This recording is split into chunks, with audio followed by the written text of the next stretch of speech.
Happy. So we're going to talk to you today about the work we've been doing within the CVD COVID UK consortium to characterise COVID-19 related events in a nationwide electronic health record cohort in England.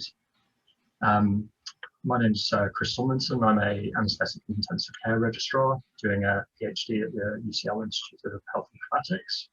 And this is work done with Johan, a lecturer at the IHI, Spiros, Denaxas, but contributions from many other consortium members. So the objectives of this piece of work were to develop computable, reproducible phenotypes for COVID-19 events under the broad categories of diagnosis, treatment, and outcome, to then determine overall disease severity on an individual level, to examine the characteristics and trajectories for those COVID-19 events identified, and to share research-ready assets for other users in the TRE. We'll start off with this rather busy flow diagram, which illustrates the process by which we identified our events. On the left-hand side, you can see 7 different data sets across testing with SGSS from Public Health England, primary care encompassing GDPR, secondary care, and Office of National Statistics Death Registry. From these 7 data sets, we then extract 10 distinct COVID-19 events under the 5 broad categories of testing, primary care diagnosis, hospitalization, critical care, and deaths.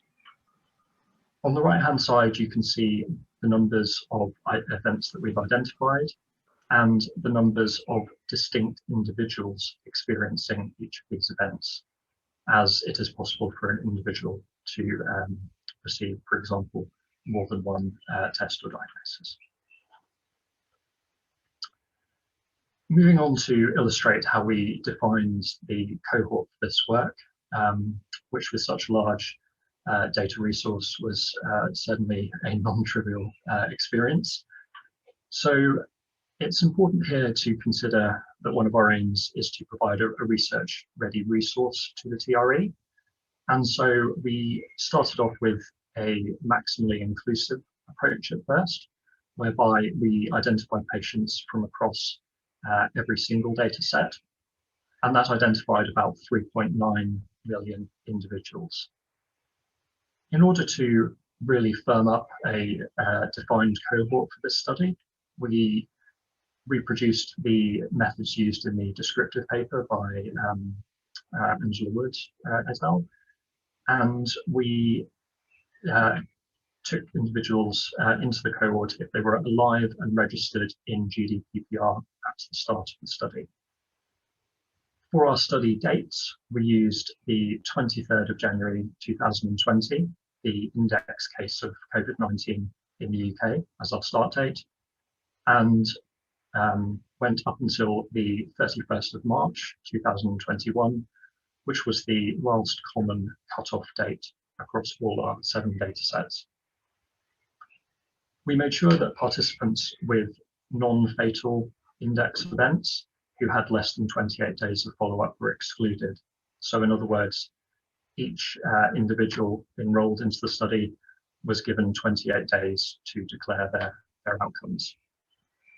This produces a final number of 3.4 million individuals with COVID-19 events, just slightly under the 3.7 million identified using the Public Health England COVID dashboard. So these are kernel density plots illustrating the frequencies with which these events were identified over time. So starting off in March 2020 on the left-hand side and running for a year up until March 2021 on the right. On the left-hand side, it's the 10 distinct events we identified, and the right-hand side shows the data sources. This is a rather busy slide, but the key points that I want you to take away are that we mirror the bimodal distribution of the pandemic seen in the UK. What's really clear from this diagram, if you look at the top left, you will see testing in green, and you can see the limited amounts of testing occurring at the start of the first wave, where there's a really small peak in testing, particularly when contrasted with the hospitalizations in orange below and deaths in grey at the bottom. And this really illustrates the strength of our approach in capturing individuals, not simply relying on testing, which we know has had a troubled time through the pandemic. Another takeaway from this graph is simply the difference in magnitude between wave 1 and wave 2. Now, these are logarithmic scales, but if you look at, for example, hospitalizations in orange on the left, which is independent of testing, you can see a much greater area under the curve for wave 2 than wave 1. I appreciate this is a kernel density plot, so there is some smoothing in there, but nevertheless, I think it's fairly clear. Now, an even busier slide, a sort of table 1 describing the characteristics of individuals with these events. So in the column on the left highlighted in green, this is all individuals across all the COVID-19 events that we've identified. So representing our best possible indication of all those infected.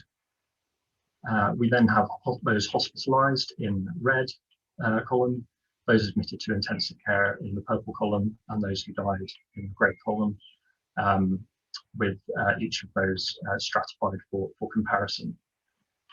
Now, I wanted to present this just to show you the level of characterization that we've done, but whilst it's here, I'll just highlight a couple of key findings. So we can see that of all individuals with COVID-19, about 10% of those are hospitalized, and the overall mortality rate is about 4%.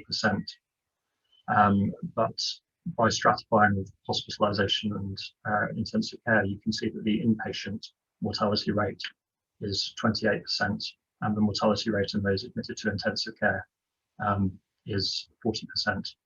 This is across the entire pandemic. We've also reproduced known findings with regards to differences between the sexes, ages, and ethnicities. But for further details, I will direct you to our forthcoming manuscript. I'll now hand over to Johan to describe the trajectories. Thanks very much, Chris. So another interesting thing we can do once we've identified COVID-19 events across this, all the individuals in the TRE, is we can perform patient trajectory analysis. And we have 3 simple steps we've taken to do this approach. So first of all, we've simplified the COVID-19 events, basically grouping together the ventilatory treatments into critical care and all the different types of deaths into deaths. We then order the events for each individual by date and severity. And finally, we only include the first mention and date of any of these events. So you can see here, this individual here, looking at the full trajectory, had 2 positive tests, one on the 4th of May and another on the 7th of May.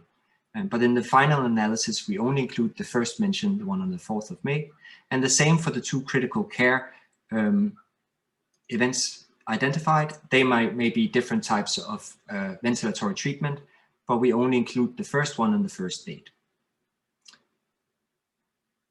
Analyzing the data like this, we identify 139 unique trajectories in the 3.4 million individuals included. And we can see here the top 10 most common patient trajectories.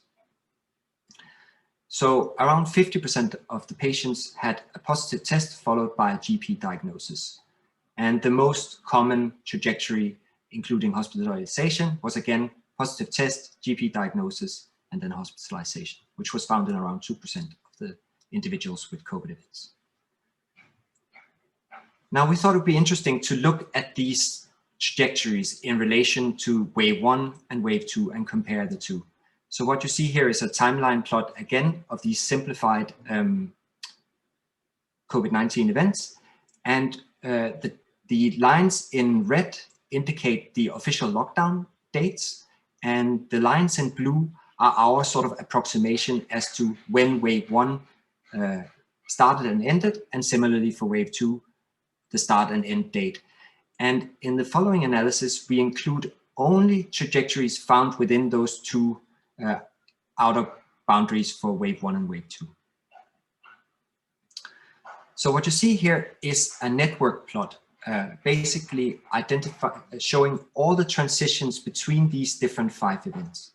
So the circle sizes are relative to how many people had this COVID event, and the number on the arrows are relative to the total percentage of people who had that particular transition.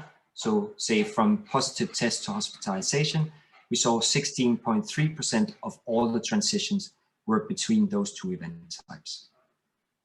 And we can then compare wave 1 with wave 2. If you click, Chris, yeah.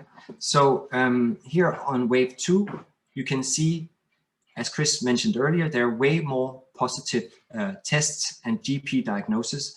And since we're sort of comparing frequencies here, so the percentage of transitions between the 2 waves, it can be a little bit difficult to compare, but what we're seeing is basically that in wave 2, more of the transitions were between the positive tests. This is sort of hiding a little bit the fact that there were actually more hospitalizations on the wave 2. So we're still sort of developing these types of plots and figuring out how we can showcase this better. But we can also calculate the median days between events, and this is more directly comparable between wave 1 and wave 2. So what you see on the arrows here are the median number of days between 2 event types. And in general, what we see is that wave 2 has longer periods between these events than seen for wave 1. This may again be some sort of a reflection of more testing and maybe earlier testing for individuals in the time of when they got infected in the first place. So I think there's many interesting things to pull out of this, but these are also relative new plots for us, so we're still sort of getting our head around what's interesting to pull out here. Yeah, so as Chris said in the beginning, a big part of this project was to create shareable phenotypes, and we now have 3 tables in the TRE that can be accessed by every researcher in there. We have the first table, which is a COVID trajectory, which basically lists all the events for all individuals, including the date, which data source it comes from, what code has been used to capture that particular event. Then we have a COVID events table, which just gives a binary flag, true, false for each event type. And then finally, we have the overall severity, which basically measures the most severe outcome for each individual patient. And all of these can be found within the CoLab database. So in conclusion, we've done a somewhat comprehensive description of COVID-19 events derived from linked electronic health records on a national scale.